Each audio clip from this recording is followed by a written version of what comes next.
قربانی جسے کہا جاتا ہے یہ حضرت ابو الانبیاء سیدنا ابراہیم علیہ السلام کی سنت ہے۔ ویسے تو جب سے اللہ تعالیٰ نے حضرت انسان کو پیدا کیا ہے اسی دن سے قربانی کا سلسلہ ہے، اور یہ جو قربانی ہے گویا کہ یہ بندوں کا امتحان ہے، اللہ کی طرف سے بندوں کا امتحان ہے کہ بندہ جان، مال اور اولاد میں ان سے زیادہ پیار کرتا ہے یا مجھ سے زیادہ پیار کرتا ہے۔ یہ امتحان ہے اللہ کی طرف سے، آزمائش ہے۔ قربانی کے متعلق سوال ہوا جب اللہ کے رسول صلی اللہ علیہ وآلہ وسلم سے کہ یا رسول اللہ صلی اللہ علیہ وآلہ وسلم یہ قربانی کیا ہے؟ تو آقا کریم رؤوف الرحیم صلی اللہ علیہ وآلہ وسلم نے ارشاد فرمایا کہ یہ تمہارے باپ ابراہیم علیہ السلام کی سنت ہے، اور اس میں ہر بال کے بدلے میں اللہ تبارک و تعالیٰ تمہیں نیکی عطا فرماتا ہے، اور جب پہلا قطرہ خون کا زمین پہ گرتا ہے تو اللہ قربانی کرنے والے کے گناہوں کو معاف فرما دیتا ہے۔ یہ تو آپ سنتے ہیں، بار بار سنتے ہی رہتے ہیں، لیکن جو آیہ کریمہ قربانی کے موقع پہ پڑھی جاتی ہے، جو آیہ کریمہ قربانی کے موقع پڑھی جاتی ہے، اللہ اپنے حبیب سے فرماتے ہیں قل ان صلاتی ونسکی ومحیایا ومماتی للہ رب العالمین۔ اے محبوب آپ فرما دیں کہ میری نماز، میری قربانیاں، حتیٰ کہ میرا جینا اور میرا مرنا سب اللہ کے لیے۔ اصل بات یہ آتی ہے اس دور میں کہ قربانی اللہ کے لیے ہونا چاہیے، قربانی بلکہ قربانی ہی نہیں، ہر کام اللہ کے لیے ہونا چاہیے۔ لیکن کل تک شادیوں میں دکھاوا تھا، کل تک ظاہری اعمال میں دکھاوا تھا، اور اب لوگوں کے یہاں عبادت میں بھی دکھاوا پیدا ہو گیا، اور خاص طور پر قربانی کے موقع پر یہ چیزیں زیادہ دیکھنے میں آتی ہے کہ لوگ دکھاوا زیادہ کرتے ہیں، اور لوگ اس پر گفتگو کرتے ہیں کہ اس کا جانور اتنے میں آیا اور اس کا جانور اتنے میں آیا۔ آپ جانور کتنے کا لاتے ہیں یہ اللہ کے نزدیک اہم نہیں ہے، آپ جانور کتنے کا لاتے ہیں یہ اللہ کے نزدیک اہم نہیں ہے، آپ جانور کیوں لا رہے ہیں یہ اللہ کے نزدیک اہم ہے۔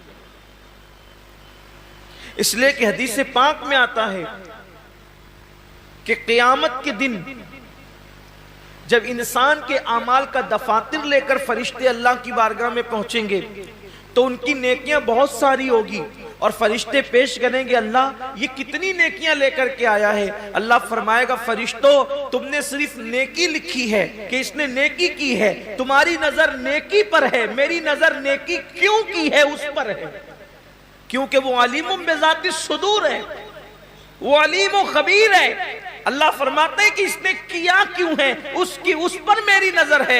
اے میرے فرشتوں اس نے نیکی تو کی ہے مگر میرے لیے نہیں کی ہے، اس لیے اسے گھسیٹتے ہوئے جہنم کے اندر لے جاؤ۔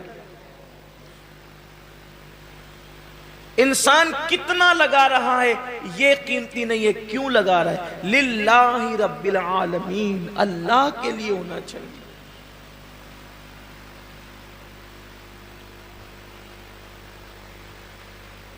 ایک مقام پر قرآن کہتا ہے کہ اللہ کے بارگاہ میں تمہارا خون اور گوشت نہیں پہنچتا قربانی کا۔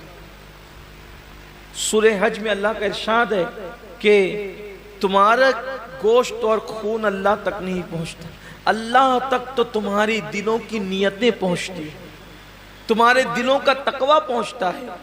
میرے پیارے آقا صلی اللہ علیہ وسلم کے پیارے دیوانوں، آج کل قربانی اللہ ماشاءاللہ اس لیے بھی لوگ کرتے ہیں کہ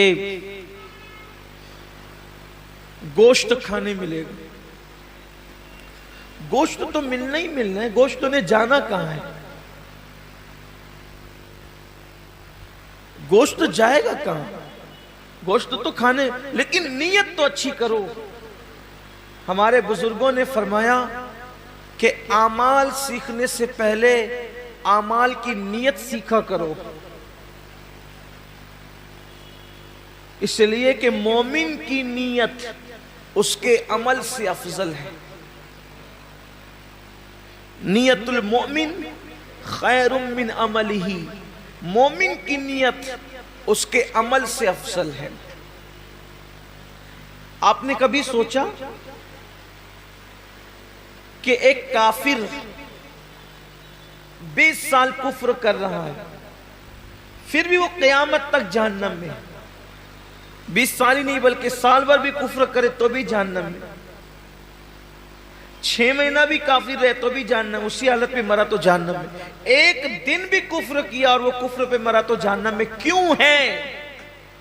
اور مومن ایک دن مومن ہے اور ایمان پہ خاتمہ ہوا تو جنت میں کیوں ہے؟ عمل کی وجہ سے نہیں بلکہ نیت کی وجہ سے۔ کافر کفر پر اس لیے مرا کہ جب تک زندہ رہتا کفر پر رہتا، اس لیے ہمیشہ جہنم میں نیت کی وجہ سے، اور مومن جنت میں اس لیے ہے کہ جب تک دنیا میں رہتا ایمان پر رہتا، ایمان پر رہنے کی نیت اس کو ہمیشہ جنت میں رکھ رہی ہے۔ یہ انسان کی نیت کی اہمیت ہے، یہ انسان کی نیت کی اہمیت ہے کہ رہا تو ایک دن ایمان پر مگر نیت بھی ہمیشہ ایمان پر رہے گا، اس لیے ہمیشہ کی ایمان پر رہنے کی نیت اس کو ہمیشہ جنت میں رکھے گی، اور اس کو ہمیشہ کفر پر رہنے کی نیت اس کو ہمیشہ جہنم کے اندر رکھے گی۔ پتہ چلا کہ نیتوں پر اجر ملتا ہے۔ تو آج مومنوں کو، مسلمانوں کو نیت درست کرنے کی، جانور خریدو تو کتنا گوشت نکلے گا یہ دیکھ کر مت خریدو، بلکہ یہ اللہ کے نزدیک قبول ہوگا یا نہیں قبول ہوگا یہ دیکھ کر کے خریدو۔ آج گوشت ہی سب کچھ ہو گیا، اس لیے قربانی کی جو برکتیں ملنی چاہیے وہ برکتیں نصیب نہیں ہو رہی۔